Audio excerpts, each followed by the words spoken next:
It feels like I've spent my entire existence striving to make my wife happy, only to realize it was all in vain. The thought that every ounce of effort, every well-meaning gesture, was dismissed as meaningless cuts deeper than I thought possible.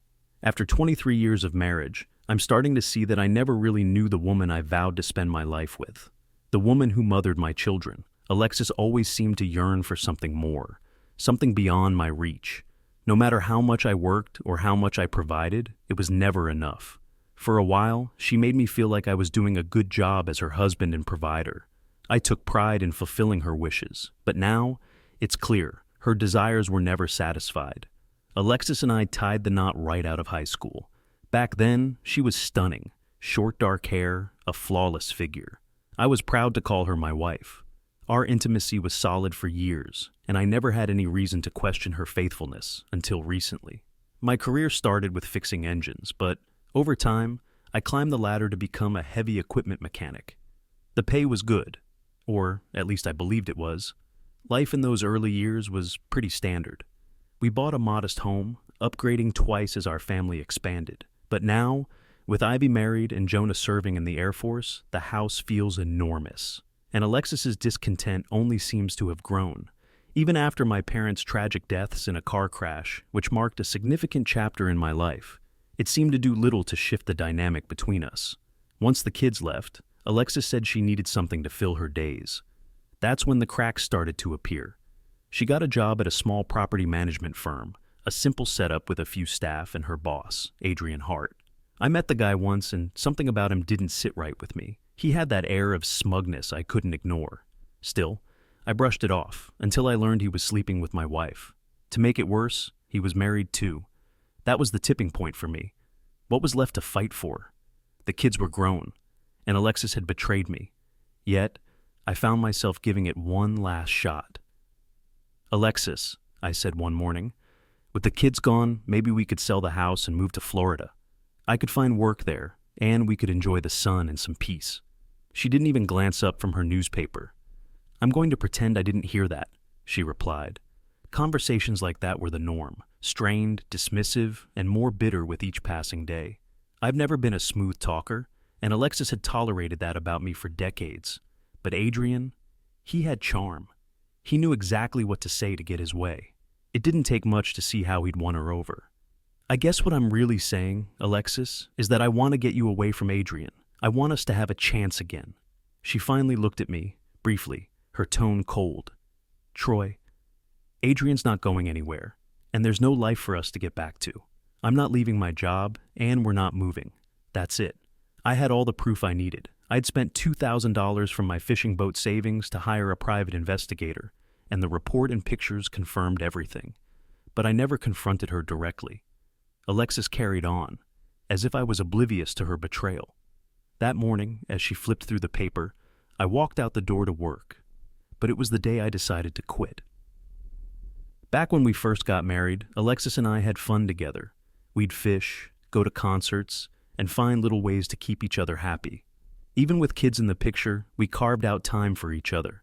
But as life became more complicated, I worked harder to secure our future, while Alexis wanted to enjoy life in the moment. When she insisted on buying a BMW we couldn't really afford, I caved, thinking it was easier to agree than to argue. No matter what I did, though, I couldn't stop her from ending up in Adrian's bed. I loved her, but I couldn't stomach her actions anymore. Eventually, I gave up. I took another $2,000 from my boat fund and handed it to my lawyer, Damon Newman. I provided him with the detective's report and photos. After signing a pile of papers, including one granting him power of attorney to sell our house, I told him to serve Alexis the divorce papers on Monday. Today was one of Alexis's predictable motel rendezvous with Adrian. Their routine never changed. Same motel, same room, same days of the week. I couldn't fathom what she found thrilling about it. They'd check in at 11 and leave by 2. That left me with a few hours to prepare for what was coming next. Hart Holding Company wasn't just dabbling in small-time property leasing. It had its claws in numerous smaller properties across town. The real money, however, came from 2 aging warehouses Adrian had acquired for next to nothing. The previous owners had refused to bring them up to safety code standards, so Adrian swooped in and bought them on the cheap. They weren't active workplaces, just storage spaces for local businesses' merchandise.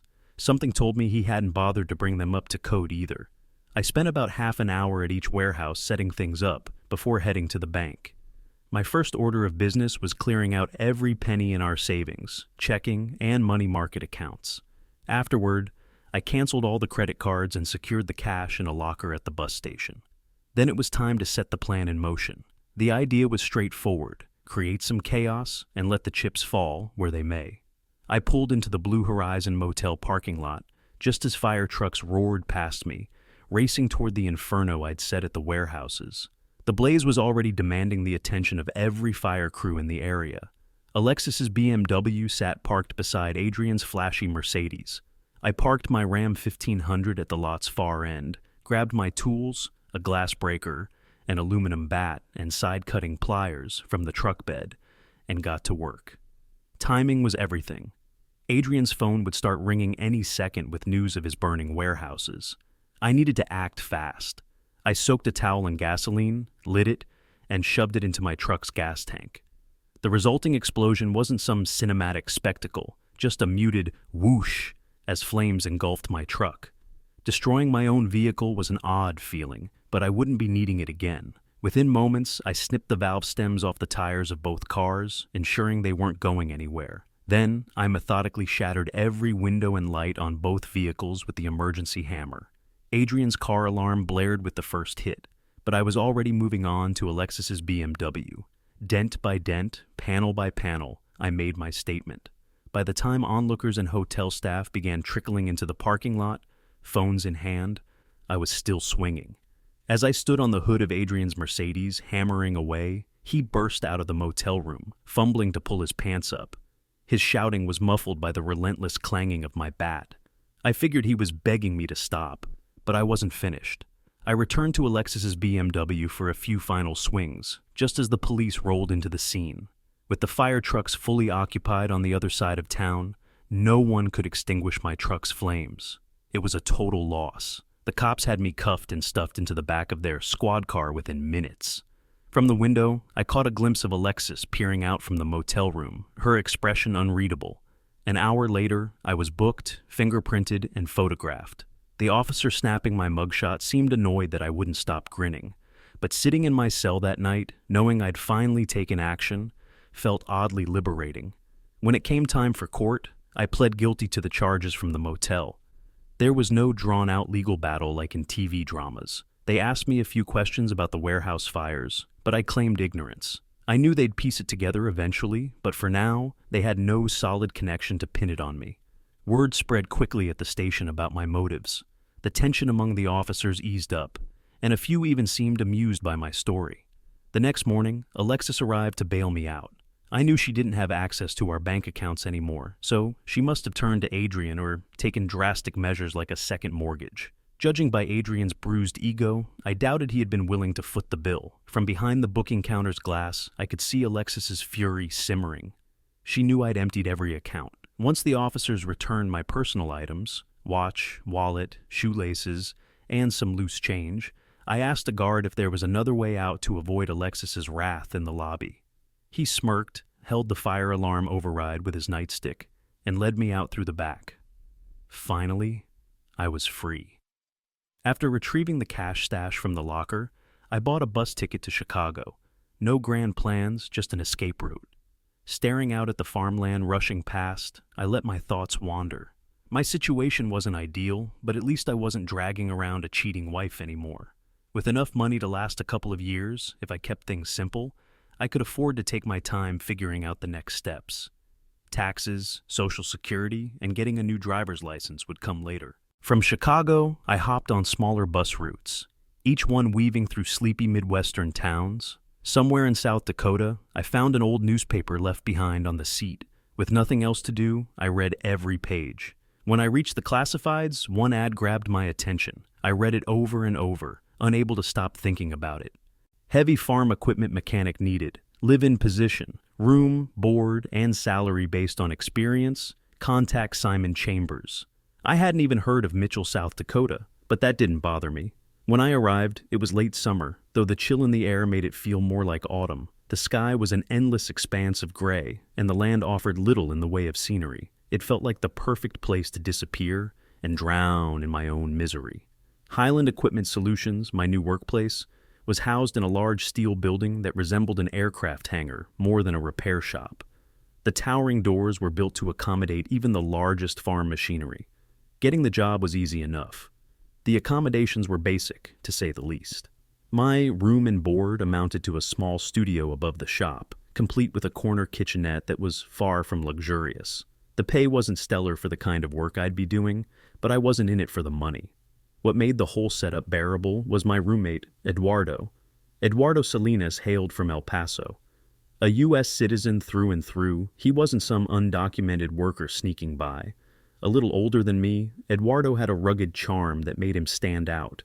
With his long ponytail and thick mustache reminiscent of Pancho Villa, he looked like a character from another time. In contrast, I was clean-cut, with short hair and glasses, the picture of practicality. Despite our differences, we hit it off right away. Eduardo was a hydraulics and mechanical specialist, and he was more than happy to have someone who knew engines on the team. Together, we made a solid pair.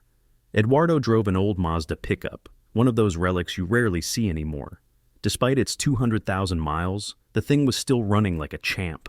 Over the next few weeks, I settled into my new routine, and for the first time in a long while, I felt a sense of peace. Neither of us could cook worth a damn, so we relied heavily on fast food and greasy diner meals. Eduardo drank heavily, but Simon, our boss, didn't seem to care as long as the work got done. Simon was hands-off when it came to managing us. He took care of the money and dealt with the customers, while Eduardo and I focused on repairs. We came and went as we pleased, and life was uncomplicated. On our downtime, Eduardo and I would head to nearby truck stops for late-night breakfasts. It wasn't glamorous, but it suited me just fine. 4 months passed quietly before anything unusual happened. One afternoon, I pulled into the lot after making a delivery and found Eduardo and Simon waiting for me. They were laughing like kids who'd just pulled a prank. "What's so funny?" I asked, trying to sound stern. Simon grinned. "You had a visitor today? Some private investigator from Philadelphia came by, asking about a guy named Troy Harris. He looked like he was savoring every word." While Eduardo and I had grown close, Simon kept things professional. He was friendly but never let himself get too familiar with the employees. It made it easier to stay in charge. "Wonderful," I muttered, feeling a knot form in my stomach.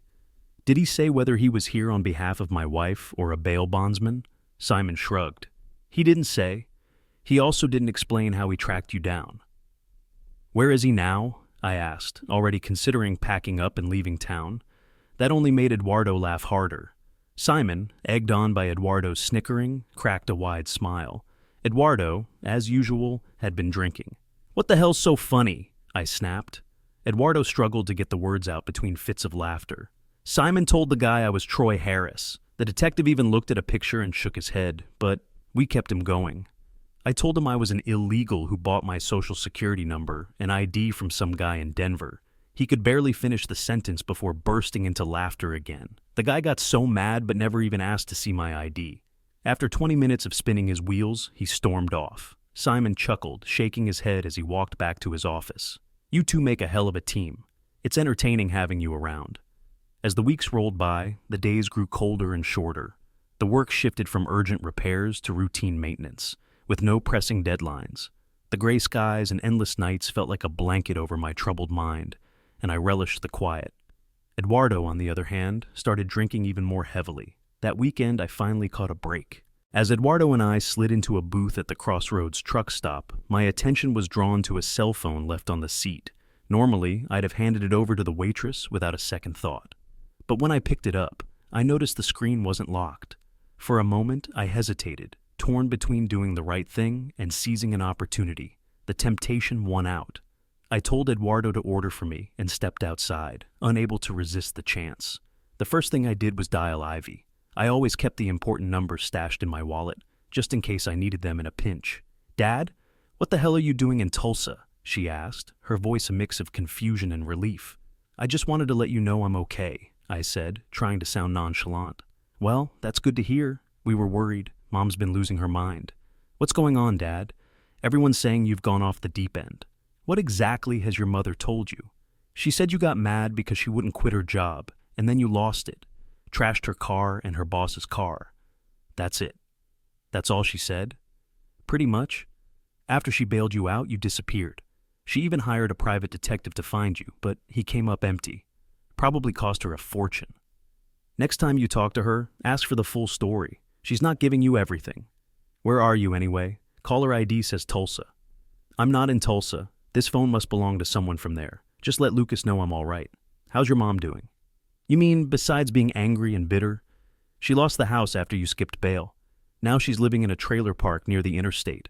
The insurance wouldn't cover the car damage, so she had to get another one through some sketchy financing deal. She's still paying off the BMW loan, too. To make ends meet, she's working extra shifts at a Waffle House near the airport. Every time I talk to her, she's cursing your name. Let's just say she's not thrilled. Well, there's a silver lining, I replied, unable to keep the sarcasm out of my voice. Dad, that's not funny. Are you going to tell me what's really going on? Not now, sweetheart. If you want the full story, you'll have to ask her. Just don't mention this call to your mom. Fine, but call me again when you can. I love you. I love you too, Ivy. Sorry I can't see you right now. Take care. Bye. With a few minutes left before the food arrived, I decided to make another call, this time to Damon. Damon, it's Troy Harris. What's the latest? Troy, you're in a world of trouble. The bail bondsmen are on your tail, the cops want to talk to you, and your wife's still searching for you, he said with a dry chuckle. Nice to feel wanted. How's the divorce coming along? It's nearly wrapped up. Alexis raised a bit of a fuss, but eventually signed everything. If nothing unexpected comes up, it'll be official in about 3 weeks. Oh, and by the way, you don't own a house anymore. Yeah, I heard. What about Adrian Hart? What's his status? Hart's gone. He skipped town, and that's got your wife even more riled up. She was probably counting on him for support, but he bolted. Turns out, he faked reports to insurance and mortgage companies about fixing the sprinkler systems in his warehouses. When the insurance investigators figured out the fires were arson, they pegged him as the prime suspect and refused to pay. 2 businesses that stored goods there couldn't collect insurance either, so he's facing lawsuits on top of potential charges.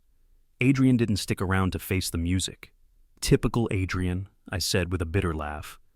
And Damon, I know you're required to report this call to the police. I am, and I will.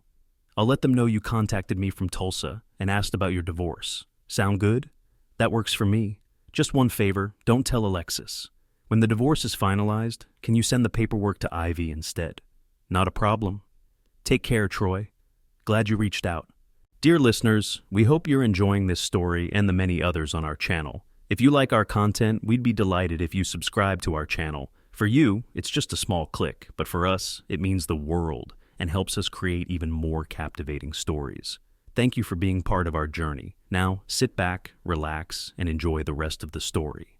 By the time I got back to the table, the waitress had already set down our plates.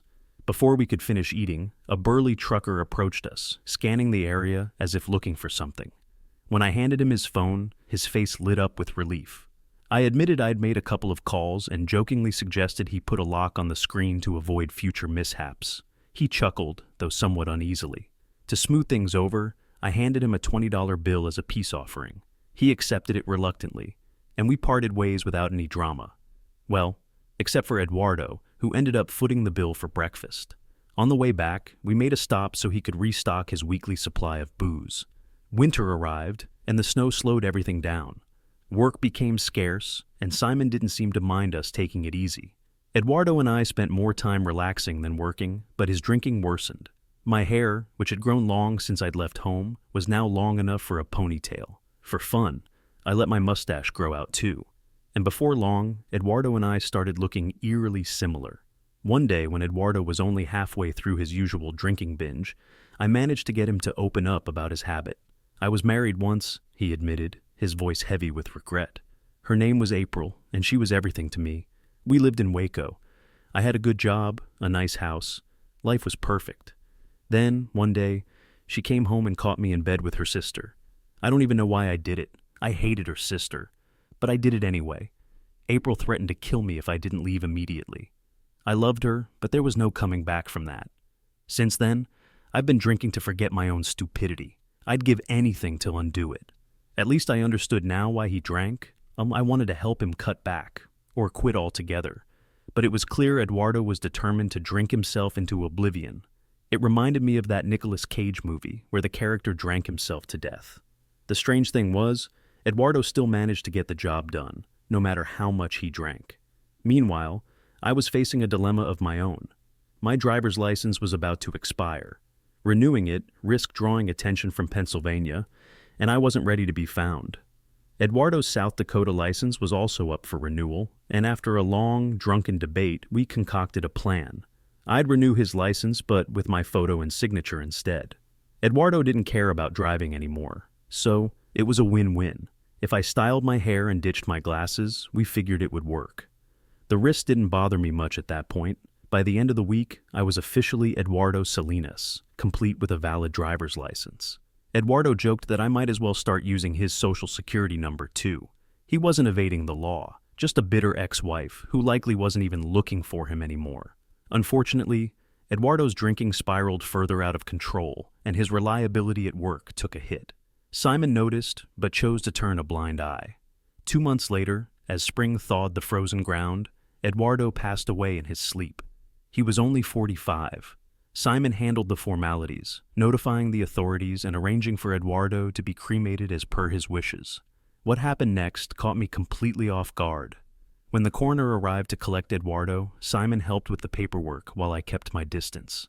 After the coroner left, Simon handed me a copy of the death certificate. To my shock, the name at the top wasn't Eduardo Salinas. It was Charles Raymond Harris. 3 days later, Simon and I scattered Eduardo's ashes into the wind. With Eduardo's name officially retired and no legal troubles tied to him, a new set of possibilities opened up for me. While Simon searched for a replacement mechanic, I decided it was safe enough to get a credit card. I didn't bother with a cell phone. Simon had replaced the old CB radios with work phones that had unlimited minutes. I traded Eduardo's ancient Mazda for a Chevrolet Colorado and figured it was time to call Ivy before word of my death reached her. "Dad, you're in South Dakota," she said as soon as she answered. "Yeah, caller ID is pretty handy. Just don't tell your mom," I replied. "Don't worry, I wouldn't dream of it. I finally got her to admit why you left, and honestly, I don't feel sorry for her. Oh, by the way, the divorce is final. You're officially free." "Well, I'm also officially dead," I said. "What? What are you talking about?" "One of my coworkers passed away, and somehow my name ended up on his death certificate. You'll probably hear about it soon. When you do, act surprised and upset. But don't worry, it's actually a good thing. Tell Lucas, but leave your mom out of it." "Wow, that's wild. I don't know how you pulled that off, but congratulations, I guess." "Nobody else can know, Ivy. This means the police and your mom will stop looking for me. I've already been cremated and scattered to the wind, so there's no need for a funeral or anything like that. It's just as well your grandparents aren't around to see this. Sorry I didn't leave any insurance money for you." "Don't worry about the insurance, Dad," Ivy said reassuringly. "We're doing fine, and so is Lucas. He just got promoted again and re-enlisted for another tour. Do you have a new name now? Or is it better if I don't know? Let's just say your father's a proud Mexican-American these days, and leave it at that. Dad, can John and I come visit you? I'm pregnant, and I'd really like to see you. I know it's not safe for you to come back, but we'd love to come out. We just got a new Honda CR-V, and John's been itching to take it on a road trip."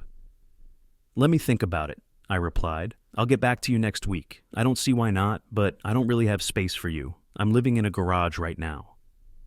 "I'm sure we can find a motel nearby," she said. "Just let me know. And don't forget." After hanging up, I found a small motel nearby and called Ivy to confirm their visit for the following week. In the meantime, Simon still hadn't hired anyone to replace Eduardo, so I spent my nights eating breakfast alone at the diner. It wasn't the same without Eduardo. Driving back to the garage one evening, I couldn't help but think about him, how broken he'd been toward the end. The thought of ending up like that, dying alone, chilled me. When I pulled into the lot, Simon was waiting with a mischievous grin plastered across his face. "You've got a visitor," he announced. "Who the hell would visit me?" I asked, already bracing for bad news. "Surprise, it's your wife," he said, clearly enjoying my reaction. Time seemed to freeze, not with excitement, but dread. After everything I'd done to disappear, she had managed to track me down. Slowly I walked toward the shed while Simon stood there, grinning like a fool. What the hell was so funny to him? Climbing the stairs, I opened the door, ready for whatever was waiting. But it wasn't my wife. "Who the hell are you?" I blurted. Standing before me was one of the most striking women I'd ever seen. Her long black hair framed her face perfectly, and her dark eyes held an intensity that was hard to ignore. She exuded a Latin beauty that could stop anyone in their tracks. Though she was likely in her late 30s, her figure looked a decade younger. I realized why Simon found this so amusing. April, Eduardo's ex-wife. She had finally tracked him down, the man she'd kicked out years ago but clearly never stopped thinking about. "You're not Eduardo. Who are you? And why did that nasty man downstairs tell me Eduardo would be here soon?" I motioned for her to sit, and after she reluctantly took a seat, I followed suit. Her eyes stayed locked on mine, sharp with suspicion. "Can I get you something to drink?" I offered. "No, I just want to know what's going on," she said curtly. For the next hour, I explained everything. How much Eduardo had loved her, how deeply he regretted his mistake, and why I was now using his name. As I spoke, I saw her expression soften, sadness replacing suspicion. By the time I finished, the weight of her grief was palpable. We cracked open the last of Eduardo's liquor that night. Maybe we were mourning him, or maybe we were just wallowing in our own pain. Either way, we drank. She stayed the night in the garage, and the next morning, we visited the spot where Simon and I had scattered Eduardo's ashes. Later that day, she left. There was no Eduardo for her to reconcile with, only a lingering void. She had forgiven him long ago, but there was no way to tell him. It turned out she'd only found me because I unknowingly used his name to open a credit card account. I felt a pang of guilt for causing her more heartbreak, but there was nothing I could do to fix it. The storybook ending would have been April and me falling into each other's arms, finding solace in one another. But life doesn't work like that. Instead, she drove away, and I was left alone with my thoughts. At least Ivy and John would be arriving soon, giving me something to look forward to. Thank you for watching, and hope to see you soon. Have a great day.